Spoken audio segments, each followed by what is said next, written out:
Tiesiog mes su broliu paišėm. Aš esu tos nuomonės, kad beveik kiekvienas vaikas yra puikus menininkas. Todėl, kad betarpiškai, kol neturi įtakos suaugusių dailininkų ir apskritai dailės vaizduojamojo, kol nebando paišyti taip, kaip rimti suaugę dailininkai, tol vaikai savo betarpiškumu.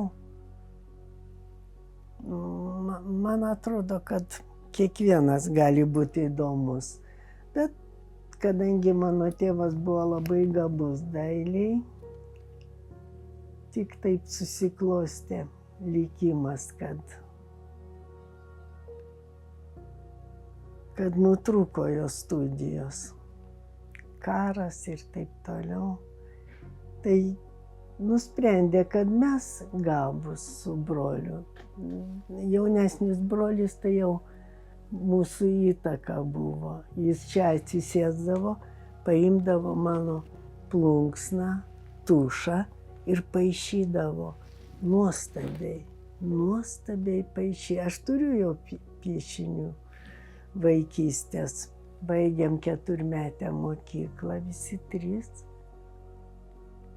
Ir tai buvo vienintelė dailės mokykla tada. Čiurlionio skyriaus dar nebuvo. Čiurlionio mokykloje. Ir stojom į institutą, dar ne visai žinodami, man atrodo, ką mes žmonėm turim pasakyti, ar galim pasakyti ir taip toliau. Tai palaipsniui viskas. Jis mane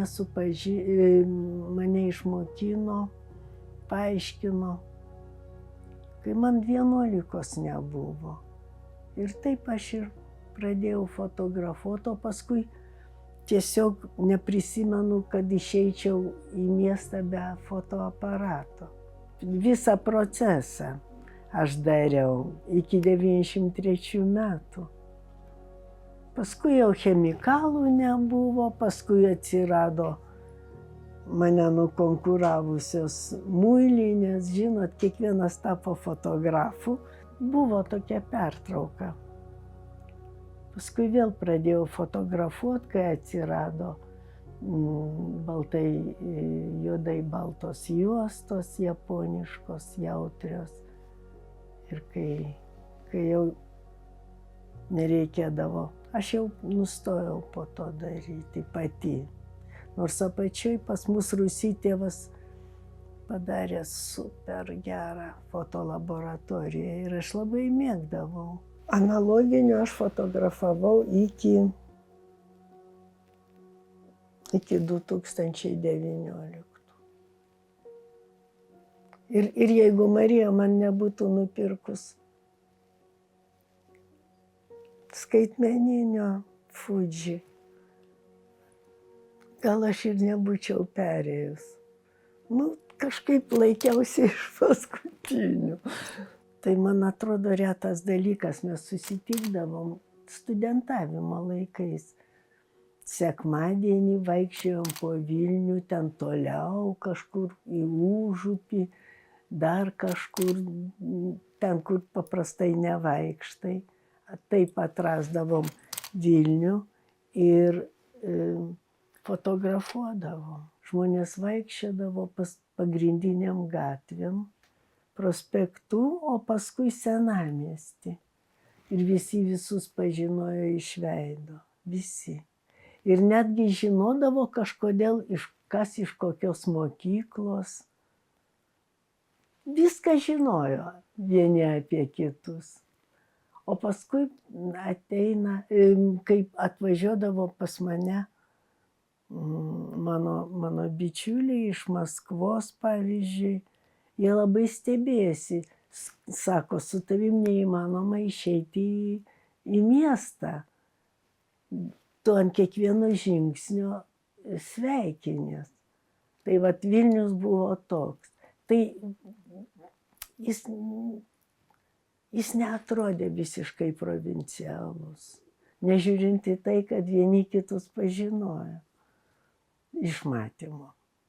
Aš netgi galvoju, kad jeigu aš gyvenčiau kitam mieste, aš būčiau truputį kitoks žmogus. Jau nekalbant apie kitoj respublikoj Baltijos, pavyzdžiui.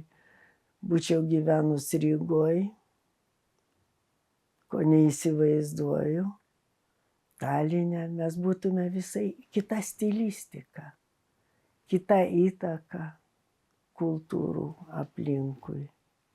Kai aš pamatau gerai padruoštą pieštuką, tai aš nuolat paišau, nuolat. Tiesiog nuolat.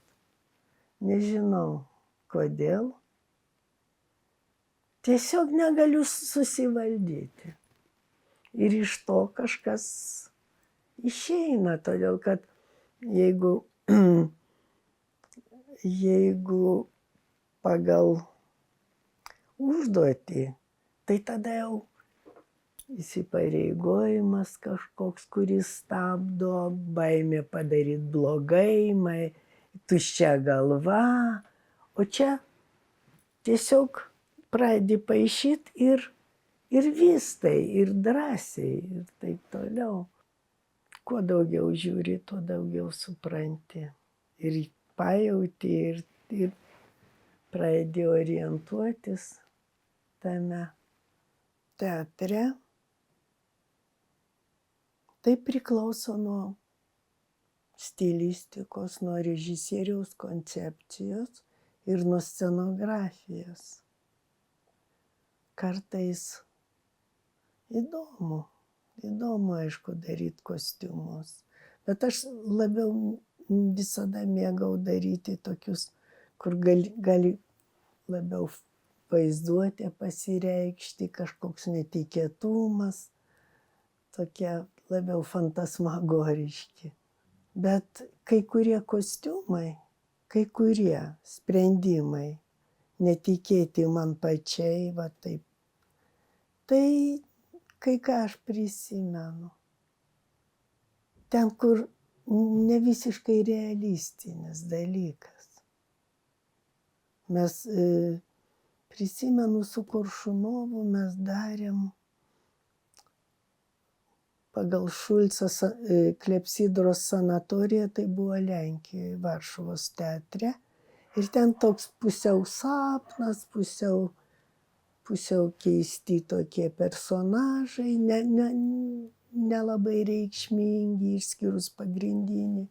Tai va ten galima buvo laisviau. Smagu daryti kostiumus, ypač tokius, kur truputį refleksijos daugiau negu rimtumo. Teatrui tai, ką darai tuo momentu, tai yra svarbiausia. Ir tada tu angažuojas, tiesiog tuo gyveni, sapnuoji net. Čia didžiulė atsakomybė, velnias. Geriausiai, kai režisierius tavim pasitiki ir per daug nesikiša, bet režisieriai bepročiai dažniausiai. Fotografija tai man buvo faktiškai bendravimo būdas su žmonėm, su savo nedraugais. Aš juos myliu, savo draugus visus. Ir man jie gražus, ir aš žinau, kaip juos fotografuoti. Aš pamatau momentą, tai ir suprantu, būtent taip reikia žmogų fotografuoti. Žmogus kontekste. Ir miesto kontekste, ir interjere kokiam nors tipiškam tokiam. Tam žmogui. Labai daug yra nufotografuotų skirtingų žmonių toj pačioj vietoj.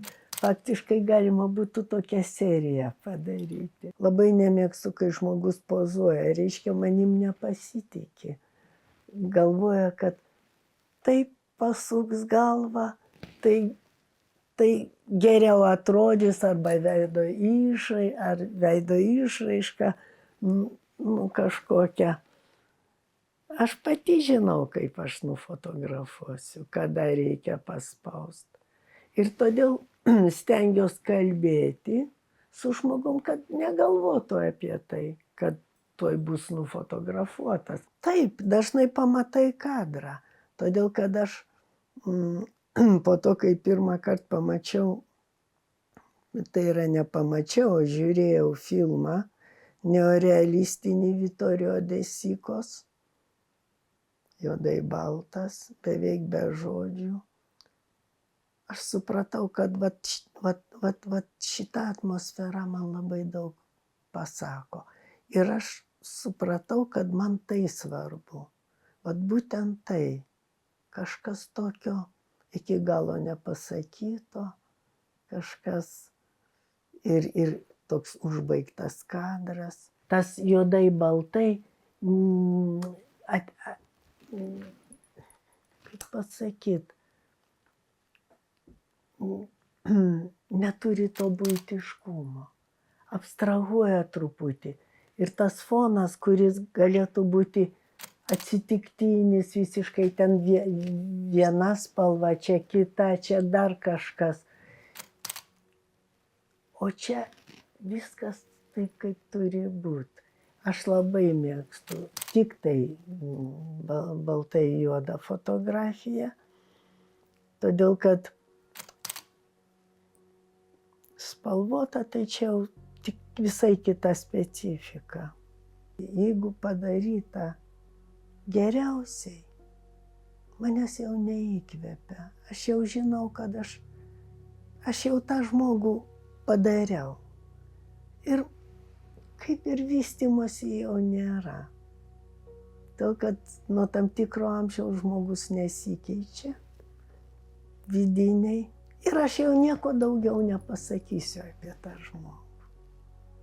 Ir nepamatysiu. Nors kartais būna rakursas, apšvietimas, aplinka, atmosfera, nuotaika. Tai galima, aišku, bet dažniausiai aš jau.